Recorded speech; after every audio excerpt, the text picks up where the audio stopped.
Welcome to our Fairfax Surrogacy Q&A session. My name is Perla Piekutowski, and I am the Director of Growth and Engagement here at Fairfax Surrogacy. I have been helping intended parents create their family through surrogacy for the past 14 years. And I'm joined today by the wonderful Joyce Wheeler, one of our case managers. Hello, Perla. Hello, everyone. My name is Joyce. I am a case manager here at Fairfax, mother of 3 and 2-time former gestational surrogate myself. I adore what I do. I help families every single day walk the same path that I was able to walk 5 years and 7 years ago. So I'm excited to be here, excited to jump into this month's webinar. Perla, if you want to share a little bit about what we're doing, that would be great. Yes, so we are going to touch on some frequently asked questions from our intended parents about their family building journey through surrogacy and egg donation. So Joyce, why don't we jump in with the first question? What is the first step in the surrogacy process for intended parents? Where do they start? Yes, best question. So when we have parents who are interested in surrogacy, interested in third-party reproduction, and they're coming to our agency, the very first thing that we're going to do is meet with them. We're going to meet with our intended parents to talk about the entire process from start to finish. We are going to get a good feel of them, their expectations, maybe the clinic they're connected with, do they have embryos, things that are important to their journey. Once that consultation is complete, we allow time for follow-up. Sometimes those consultations lead to additional questions, so we're always going to be available even after that first call to make sure that our families understand the process from their start to their finish. Wonderful, wonderful. So start with a consultation with us, and then we will review where you are, and we'll go from there. Definitely. One of the questions that comes up often when they're very first starting is, do I need to have embryos created before selecting an agency? That's usually the first question from our intended parents as they're coming through the door. So what do you think? Do we have to have embryos when we're getting started? The short answer is no. While many intended parents will come to us with embryos that are already created, some others need guidance. Where do I start? Where do I go? How do I create my embryos? And we are here to help you navigate through that process. Creating embryos can take time depending on how long you take to choose your donor, if you need one, or how long it takes for you to go through the medical testing and all of that. So you can start both processes in parallel. You can start the process of discussing the creation of your embryos with the fertility clinic, choosing your egg donor, and also start the process with an agency, create your profile, get you ready for matching. Once you are matched, your surrogate needs to go to the fertility clinic for medical screening. Once she's approved, then you would have to do contracts. And after you complete the contracts, she would have to start getting ready for an embryo transfer. That takes time. So while you create your embryos, you can be matched with a surrogate as well, and you can do both processes in parallel. Now, there are other intended parents that prefer to take one step at a time. They create embryos, they freeze them, and then they start the surrogacy process. Whatever your preference is, we will adapt and we will guide you through that process. But the short answer is no, you don't need to have embryos to start your surrogacy journey. Now I have a question for you, Joyce. Okay. How does Fairfax ensure quality screening of surrogates? Definitely, good question. We take our time. Just like everything in this process, we want to be sure that everyone entering into a surrogacy commitment is committed. So we have our surrogates, when they're first interested, they're first coming through the doors, we are going to ask of them to completely or to take time to meet with us, meet with our intake coordinators. we also are going to gather their medical records. So we want to be sure that their pregnancy history, their medical history in general is good. These women obviously have the heart for this, but we also want to make sure that they have, the physical capabilities of going through this process. So complete medical history. Then the next step is to look at the mental capabilities of this person. Again, the heart is there, but we want to be sure when you're entering into such an amazing experience that your heart and your mind are able to speak to your intended parents, to conquer maybe challenges that may come up during your journey, so that mental health screening is beneficial. Maybe some questions that you didn't think about for your surrogacy journey will get brought up, and you have time to think about it, process it, and then move on. So we have the background check. After that, we want to be sure that everything looks good in the background for that surrogate. And then if she's partnered or married, that as well. We want to be sure that it's a safe environment for everyone entering into the commitment.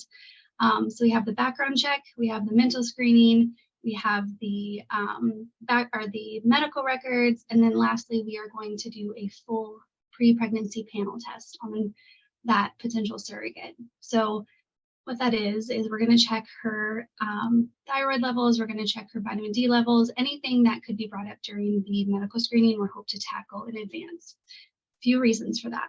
One, we would like to make the medical screening more of an introduction to the clinic, more of a establishing care with your fertility clinic versus a hard yes or no. So if we're doing the testing in advance, we have the opportunity to check for anything that may come up during the medical screening through lab work. That's also going to streamline the process. If her vitamin D levels are low, we can go ahead and get those vitamin D levels back up. It's hopefully a streamline to getting you through medical screening and well on your way to the legal aspect of your journey. So I think we do a good job on screening our candidates, and our candidates are grateful to go through that process because they know that they're completely ready by the time we get to the matching phase of everything. And then Okay. hopefully that minimizes the potential of a rematch down the road, right? Because she has already been fully vetted. Definitely. So if we're doing all of this back work, that can take a little bit of time, but about how long are intended parents waiting for a match, and how, in addition to all the things that we do with the surrogate, how are they matched with a surrogate in our program? That's a great question. So there are several considerations when it comes to matching.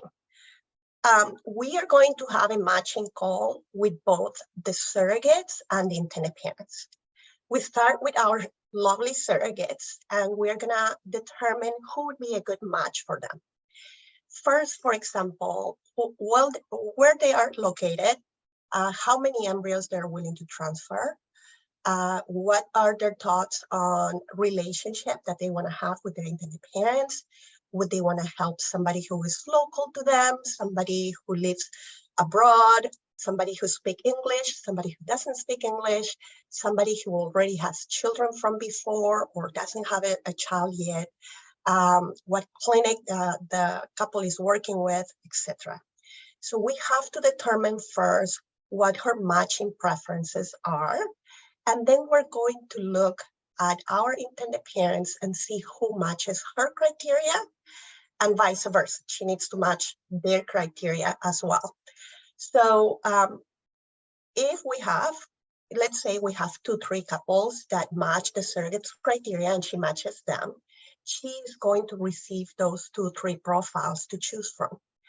Once the surrogate chooses her couple or her intended father or intended mother, then we're going to send that profile to the intended parent. Now, because of this process, it is hard to predict how long it can take to match someone. Okay, I don't think anybody can guarantee matching time. We can take our best guess based on the surrogates that we have in screening and based on the intended parent's preferences. Certainly, if the intended parent is open to any state and they are going to do a single embryo transfer, that, you know, they're going to be much faster than someone who wants to do a double embryo transfer or is limited to certain states. And so we also depend on the fertility clinic requirements, because the fertility clinics can be more strict. Certain fertility clinics can be more strict than others. And then also, as I mentioned, the surrogate needs to choose the intended parents. So while it's hard to predict, our best guess is based on what we've done before. And historically, we have matched most of our intended parents wanting a single embryo transfer and open to any state in less than 4 months. And this is with the surrogates that already completed our pre-screening process. So I would actually say even less than 3 months, right, Joyce? Yeah. Some of them have been matched within weeks. Now, for those intended parents who want to do a double embryo transfer or are limited to state, that can take longer, because there are not a lot of surrogates that are willing to do a double embryo transfer. And from those who are, they need to be approved for a double embryo transfer at the clinic. And also they need to match the intended parents' preferences. So that can take longer, but historically we have been matching under 4 months. Some intended parents have been matched within weeks with our surrogates. So I hope that answers your question. It does. And honestly, the process itself, I think you hit it right on the head. It has a lot to do with the clinic. It has a lot to do with the intended parents. And a lot of it is just almost up to fate. We want to be sure that the match that you have is amazing and wonderful, and it's exactly what you're looking for. So we do take our time with the profiles that we create with our parents. We want that transparency. We want to match you with someone that you're hopeful for, rather than just quickly getting that match made. It's important that this match can withstand all things, especially the pregnancy and the hormones and all the things that come to be. And our goal as an agency is to make those matches amazing. And so when we see them years later, there's still a connection. There's still something that they have, and it's not so in the moment, quickly, let's get it through and done with. So I think our matching timeline is phenomenal. I don't know of many matching agencies at this point that have a less timeline. But again, it's all about clinics, intended parents, and those preferences moving forward. So. And we did get a question from the audience on how many surrogates we have. And that changes, that's fluid. We get applications every single day, and only about 10% of those applicants are going to successfully complete our vetting process. So I cannot tell you today how many surrogates we have, because some of the hundreds of applications we get are gonna make it through, and some others are not going to make it through. So that's the answer to that question. And also the other one, Joyce, maybe you can tackle this one. It says, what does the medical screening look like during the appointment? Definitely, yeah. As a former surrogate, I can answer this because I've been through 2 different clinics for my journeys. Both clinics had their own protocol for medical screening, and both were slightly different. And as a case manager, every clinic is different. But typically, for the medical screening, you will travel to your intended parents' clinic. So if you live in the Midwest and their clinic is on the West Coast, your agency will fly you to that location. We will have you go to a hotel the night before, so we don't face any sort of delays in getting you any sort of flight delays or anything like that. The next day you'll get up and you'll go to the clinic. They will take labs. Even though we're taking labs, most clinics will have maybe 1 to 2 additional labs they may take. Some clinics will also just take the labs that we've taken in advance and use those. So based on the protocol, you may end up doing labs. Once the labs are done, they will have you go into the room. They will do usually a sonogram and more than likely a saline sonogram. So that is where it is a sonogram, it is an ultrasound, and then it's also kind of like a PAP in a way, where they're going to use saline, like the liquid saline, and then check your uterus, your fallopian tubes. They're going to check everything in that area to make sure there's no blockages, nothing that could prevent an embryo from sticking. So I do get asked, is that painful? It hasn't been for me in the past, more so just a little bit uncomfortable, but it's usually quick and typically painless. And then once that is done, you will speak with the doctor themselves usually, or a nurse, and they'll answer any questions that you have about how long do we wait for medical screening to be done, how, like labs, how long do we wait for things like that. They'll go over the medication that you would take, and then they're going to go over the actual embryo transfer process itself. So after medical screening, we give it about 2 weeks for the labs to come back, and then we consider it to be medically cleared. Is that your dog, Joyce? That is my dog. Do you hear my dog? That's It happened. of doing live sessions. Yeah, what are you gonna do? Well, the next question is one of the questions that we cover the most, I think, with intended parents and even professionals in the industry. And that is about our fixed fee packages and what are the advantages for surrogates and for intended parents. So Joyce, what do you think are the advantages for surrogates with our fixed fee package? Definitely. So fixed fee can be beneficial for everyone involved. I think the biggest benefit for a surrogate with fixed fee is the financial transparency of it all. There can be a lot of uncertainties with surrogacy, but when it comes to the compensation and things like that, it's laid out. You are presented with it. It's comprehensive, so you know if you're getting to medical screening, you're getting to transfer, you have maternity clothing, and then your monthly compensation. It's all laid out. So we have all of that prepared and ready, so you can read it, you can be comfortable with it, and then you can know what to prepare for. So with compensation, if there's something, your financial goals that you're trying to tackle, you have that clarity of what that's going to look like. The other benefit as a former surrogate for me is sometimes speaking about the compensation can be uncomfortable. So we don't want to diminish any sort of relationship that we're building with intended parents by bringing up those topics. It can be uncomfortable. So in a fixed fee setting, the parents fund the account and it's funded entirely before we move forward. That surrogate then can come to anyone here, specifically actually our financial coordinator. I can answer questions, but she's really good at it. And ask those questions. Well, what happens in this situation? This has come up. What do I do about that?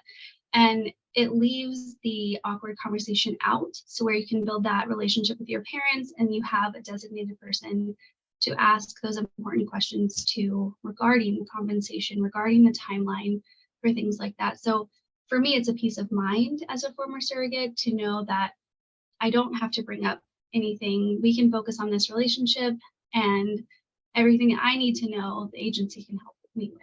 So I feel like that's beneficial for surrogates. Yeah. What about for parents? Same question, but how is our fixed fee program beneficial for our intended parents? Well, having done this for so many years, Joyce, and talking to intended parents about the surrogacy journey, the mood always changed when we moved into talking about finances, always. And, we want the intended parents to be excited about their family creation journey, right? And, but there are so many unknowns in a surrogacy process. Things that can go wrong, or whether the surrogate has insurance or doesn't have insurance. So what happens is that when the intended parents are paying for an a la carte process, you cannot estimate how much they're going to pay at the beginning. So they cannot budget. You can only give them a range. It can be this or this, and if there are complications, it could be even more. And so I was often asked, what's the worst case scenario? And it was really hard to answer that question because I didn't know how their journey was going to go and what surrogate they were going to be matched to. So the first thing I would say, one of the advantages of a fixed fee is having that ability to budget, because you're going to pay this fixed fee and you're only going to pay extra in these specific circumstances, and this is how much exactly you are going to pay. So we have two packages. In one package, if everything goes right, you stay within the package. But if you have an additional embryo transfer, you're paying extra, and you know exactly how much you're paying. And that's not even money to cover the agency. It's just a fee that we know that we're going to be spending. In the second package, it's pretty much the majority of case scenarios are included. Okay, but being able to predict, so you have a financial transparency. Also, we are going to pay everyone. We are going to pay the intended parent's attorney, the surrogate's attorney, we're going to pay the insurance broker, we're going to pay the counselor, we're going to book travel. You don't have to worry about any of that. One of the questions that just came through, it says, what happens when the surrogate is in bed rest? What does this mean financially for the intended parent? What does it mean for the surrogate as well? Well, you don't have to worry about it because you are paying a fixed fee. Fairfax, that's what you're hiring us for. Fairfax will take care of it out of the fixed fee. We're sharing in that financial burden with you, and bed rest is one of those situations where you cannot anticipate, and if you were paying out of pocket, it could cause a lot of stress. But that is part of your fixed fee. If there is bed rest, if there is additional travel, things like that, we will cover that. We cover the monitoring. So if there is 1 appointment or 5 appointments, you don't have to worry about that. And also, since we are so close to the month of November, and open enrollment is coming up here in the United States for the international intended parents, you may have heard how complicated insurance can be in the United States. So we have the opportunity to buy an insurance policy for your surrogate that covers a surrogacy pregnancy only in this small window of time. When you're working with a program where you're paying for the insurance policy, you have to worry, you have this additional stress of open enrollment, what policies are available, which policy do I want to choose, and talking to the brokers to understand how insurance works. In our program, we are going to do a review of your surrogate's policy in advance to see if it's surrogacy friendly or not. If it's not surrogacy friendly, we are going to get a new policy during open enrollment, and we are going to pay for it out of your fixed fee. So you don't have to worry about open enrollment. You don't have to worry about learning about insurance. We are taking care of that for you, and we're paying for it out of the fixed fee. And also, when it comes to matching preferences, Joyce, and you get this all the time, when you're working when you're worried about finances and you're working with an a la carte type program, you're trying to minimize the cost, right? So you may be looking into the best surrogate for you, but also she's not too far from the clinic, so you don't have to spend too much on airline tickets, or somebody who is not employed, so you don't have to pay lost wages, or somebody that has her own surrogacy friendly insurance, so you don't have to worry about paying for insurance. With our model and a fixed fee package, you can focus on your best match based on personality and things in common and things like that. You don't need to worry about any of the finances because that's built in to the package. So I hope that. Absolutely. Yeah, that is such a important to bring up and topic to discuss. We don't want to limit someone's matching preferences on the financial structure of how their journey is going to go. That shouldn't be the focus. It shouldn't deter a family from matching with a surrogate and vice versa. It's helpful to have the fixed fee because it does allow for the ability to kind of lean into that structure of things. Okay, this is taken care of. This is handled. These are all the things that I know that I'm not going to have to stress about for the next 9 months because I'm stressed about becoming a parent. That is its own set of stressors and worries, and we're here to help with that as well. Becoming a parent and being a surrogate are both a huge commitment, and it's helpful to have an agency who has walked the path in some form, just to know what potential hurdles are ahead. And we don't want the thought of, okay, well, I want to match with her. She seems absolutely wonderful, but she's super far away, or, you know, we may have to purchase insurance. All of those factors are decided regardless of who you match with here. It's taken care of, and we get excited to see those matches happen because they genuinely want to match with that person.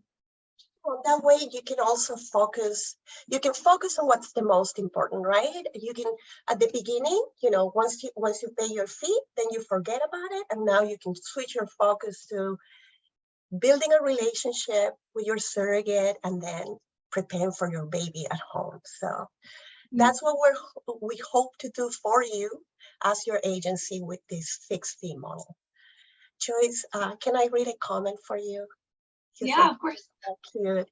So this is from an intended mother, and she says, Joyce has been amazing and a huge part of our decision process for us to feel comfortable.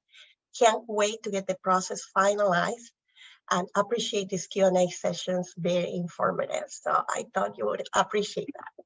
Make my whole day. That's why we do it. Honestly, it is an honor to be part of this. As a former surrogate, I love these moments. I love the moments when we make the match, when we have medical clearance, when we have legal clearance, when we have heartbeat confirmation, and when we have this beautiful baby enter into the world. All of those moments, all of those milestones are just as big for us at the agency as they are for you. And I'm grateful to be part of your story to parenthood and to helping those build their families. It's an honor every single day. And we're honored to have you, Joyce. Thank you for all you do. Definitely. If we don't have any more questions, I don't see any more on my end. Do you see any more on your end? No more.